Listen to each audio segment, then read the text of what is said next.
When were you born? December 13th, 1969. What was your branch of service and your rank? And what war were you? I was in the Navy and I was in Desert Storm. Where did you serve? I was on a ship. It was a guided missile frigate stationed out of Long Beach, but I did a Westpac. We traveled all over the world, basically. Were you drafted or did you enlist? I enlisted. Where were you living at the time? Huntington Beach. Why did you join? I was trying to get hired on the fire department, and it was really tough to get hired. So I basically went into the fire department of the Navy to get the military experience and get firefighting experience as well.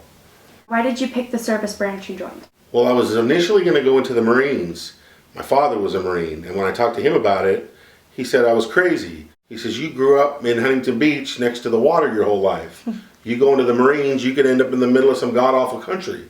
If you're in the Navy, you're going to be in the middle of the ocean, or you're going to be on the coast somewhere. Made sense. He was right. I love the ocean. It was a perfect fit. Do you recall your first days in the service? Absolutely.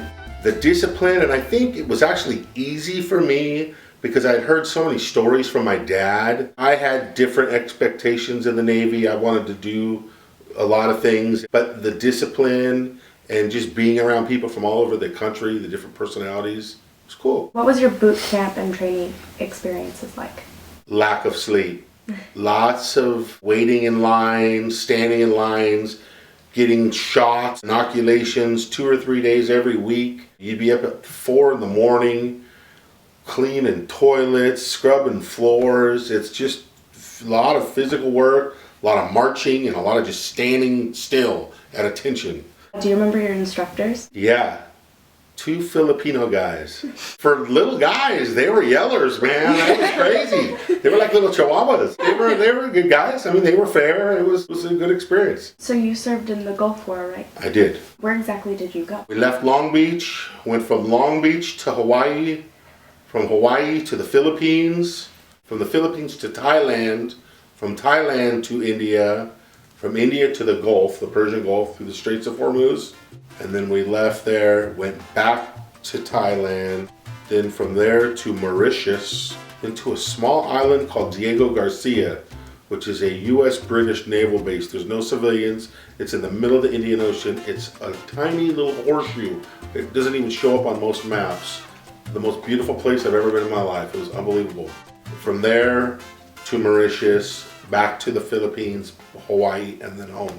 Do you remember arriving and what it was like? Getting to the Philippines and Thailand, the first thing that hits you is the humidity. You're just always sweating. Just kind of get used to it. And the bugs. The mosquitoes are gnarly over there. And they're big. They will pick up a small child and fly away with them. That was the only downside. But the people were nice, and the language in every country, especially the Philippines, wasn't bad. But Thailand was a challenge. The people in Thailand did not speak very good English. What was your job assignment? I was a firefighter. So I was in charge of maintaining all the firefighting equipment. We had dewatering equipment, atmospheric testing equipment, shoring equipment, and then we had to train the rest of the crew on the ship. I was what they call a damage controlman. That was my job. There was only 2 of us on the ship out of 270 guys. Well, if the thing catches on fire, we need everybody to put the fire out. So everybody needs to be trained in damage control. So we would conduct weekly training, train the crew of the ship on firefighting procedures, dewatering procedures, de-smoking, things like that. Did you see any combat? Yes and no. We had 4 helicopters attached to our ship. We were sending airstrikes, Stinger missiles. Physically, I was on a ship in the middle of the Gulf, so you're not seeing like what the Army and the Marines are seeing. At night, you would see, it looked like 4th of July. You could see the missiles and stuff. It was crazy. I didn't see anything up close and personal, any actual casualties or anything like that. What are your most memorable experiences? The day that elephant picked me up, we were at an elephant show and the elephants were doing all these tricks, and my buddy told me, oh, go stand next to the elephant and get your picture taken with him. Well, my other buddy told the trainer, said, have the elephant pick him up. So I wasn't expecting it, and all of a sudden the elephant grabbed me and picked me up. Oh my God! You know what was crazy? The day we were entering the Persian Gulf, going through the Straits of Hormuz, I have never seen the ocean more still in my life. There wasn't a ripple in the ocean as far as you can see. All of a sudden, one of the guys says, oh my God, look down. There were hundreds of sea snakes big, like 6, 7 foot, and they were going nuts. And someone ran into the galley, that's the kitchen, and grabbed a bunch of raw meat and was throwing it over, and the snakes were going nuts. A little while later, they kind of went away. Wouldn't see them as much. Thousands of dolphin. I mean, and to see them, and growing up in Huntington Beach, you see dolphin all the time. But to see these tiny, little, cute, little adorable, thousands of them. I've never seen so many in my life. And then the monkeys in Thailand, and they have these big open air bars. One minute there's guys kickboxing. The next minute, some guys dumping bags of snakes out, and these wrestling snakes. The next minute, like I'm standing there, and all of a sudden I get bumped of little baby elephants walking through the bar. I'm like, what? When we were in India, we're on a bus driving through the town. The traffic was out of control. The bus was literally driving on the sidewalk. I look over, all these cars. There's a giant ox pulling a cart of produce with all the cars everywhere. Mauritius, the dodo bird. I thought the dodo bird was something on Popeye. You work a lot of long hours, but it's worth it. You get to see the world. You have great medical insurance and great dental insurance. I mean, you don't make a lot of money, but you get to see the world. It was unbelievable. It's something that I probably would have never been able to do. Were you awarded any medals? Yeah, I got medals for shooting, sharpshooting. Anybody that serves in a war, you get a ribbon for that campaign.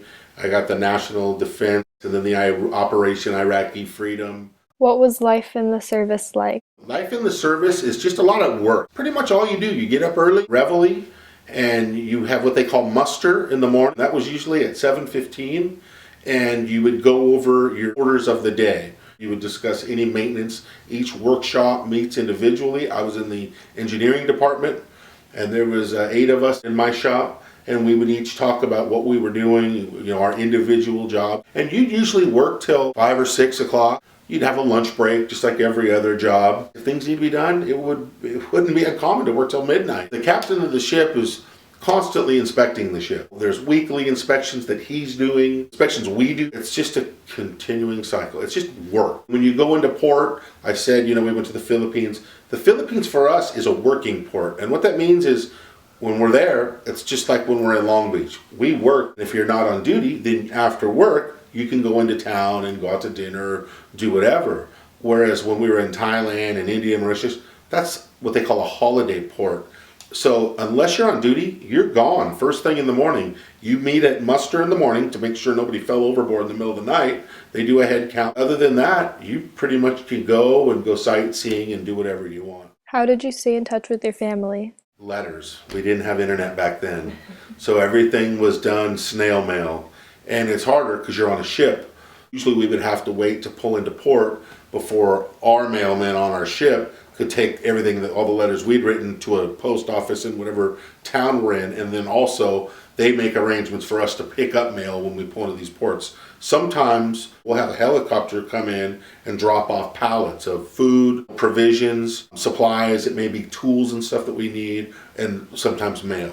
What was the food like? It wasn't bad. It wasn't as good as my mom and dad's cooking. The Navy has a reputation for having good food. They have better food than all the other branches of the service. Did you have plenty of supplies? Absolutely. If we needed something, they got it. Did you feel any pressure or stress? Not necessarily. You would have to get things ready for inspections and stuff. So there was a little bit of pressure, but it was nothing overwhelming.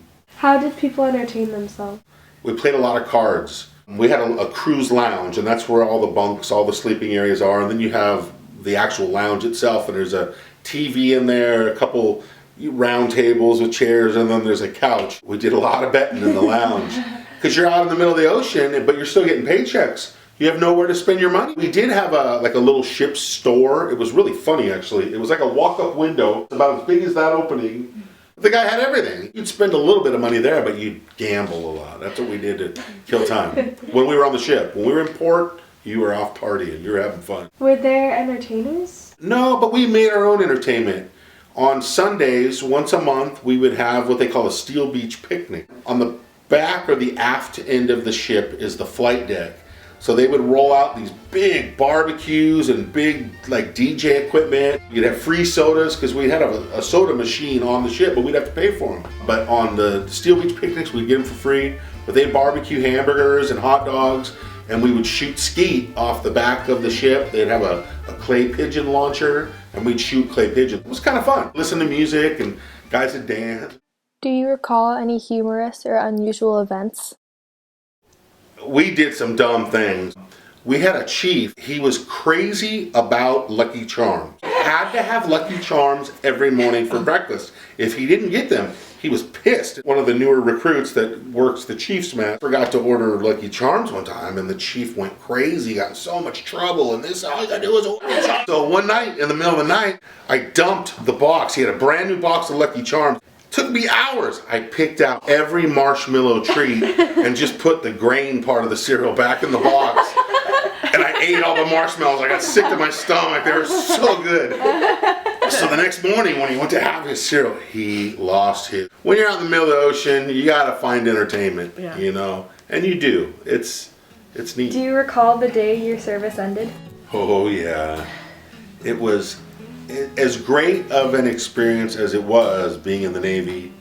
It was a great feeling knowing I was getting out. Went straight to the beach and went surfing. Went down to Main Street, hooked up with all my friends at Chuck Dent, an old surf shop that used to sponsor me. And I remember surfing and thinking, oh my God, I'm a free man. What did you do in the days and weeks afterward? I went into the restaurant business. I immediately got hired at a new restaurant that was opening up in Huntington Beach. Started working there, and I was making really good money, and I finally just gave up on the fire department and realized I loved the restaurant business. Was your education supported by the GI Bill? Yeah, and you know what? I blew it. I never took advantage of that, and that was really foolish of me. That's one of my regrets. Did you make any close friendships while you were in the service? No, I didn't. I made some friendship. There's one guy that I've recently reconnected with, but no. It's hard because everybody lives all over the country. What did you go on to do as a career after the war? I built homes off and on for quite a few years, actually. I owned my own business for a while. I had a home inspection business. But honestly, my true love really is the restaurant business. Did your military experience influence your thinking about military in general? It probably did without me even realizing it. I definitely have a greater appreciation for what the military does for our country. I had a father that served in the military. I knew a little bit about it, but nobody truly knows until they do it. And to experience it and live it, it's a whole different deal. And to see how hard they work and how underpaid they are. I mean, granted, I was able to travel the world, and that was priceless. It would have cost a fortune to do what I did. Very lucky to have that, but to be away from your family on all the holidays. I'll never forget my 21st birthday. I was in the middle of the ocean, and my first Christmas and Thanksgiving and Easter away from my family. That was hard because our family's very close. You know, we're together every holiday. How did your service and experiences affect your life? For me, it taught me a lot of discipline, structure. I got a lot of that from my parents, though, just to be punctual. Is there anything you'd like to add that we have not yet covered? I'll say this. For me, it was an incredible experience. The military is not for everybody, but it could be an incredible thing for a lot of people, and the military does need good people. War sucks, I will say that. War is not a good thing, but war is big business. It keeps the machine running.